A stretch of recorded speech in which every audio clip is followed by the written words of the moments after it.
नमस्कार. आज आपण काय करणार आहोत, या शालचा जो सरफेस एरिया आहे त्याचं कॅल्क्युलेशन करणार आहोत.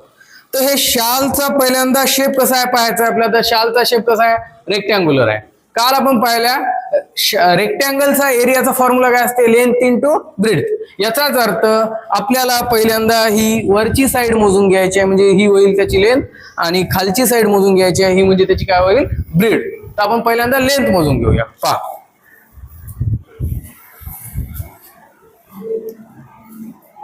तर लेंथ जे येत आहे हे 200 + 5 म्हणजे 205 सेंटीमीटर लेंथ येत आहे. आणि तसंच आपण काय मोजून घेऊया, ब्रेड्थ. तर ठीक आहे, पहा ब्रेड्थ मोजूया आपण.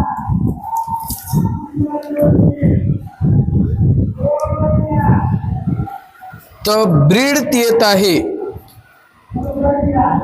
तर 90 आणि हे 7, तर 97 सेंटीमीटर काय येत आहे, ब्रेड्थ. त्याचं कॅल्क्युलेशन आपण बोर्डवर पाहूया. पहा, एरिया ऑफ रेक्टँगलचा फॉर्म्युला काय असते, लेंथ इंटू ब्रेड्थ.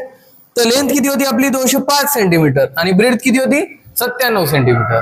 त्या दोघांचं कॅल्क्युलेशन केल्याच्या नंतर किती आले, 19,885 सेंटीमीटरचा स्क्वेअर. तर अशा पद्धतीनं तुम्ही कोणत्याही रेक्टँगलचा एरिया काढू शकता. तर ज्यांना कोणाला रेक्टँग्युलरचा एरिया कधी फाइंड आउट करायचा असेल तर आपल्याला दोघांचा गुणाकार लागते, म्हणजे एक असते लेंथ आणि दुसरी असते ब्रेड्थ. धन्यवाद.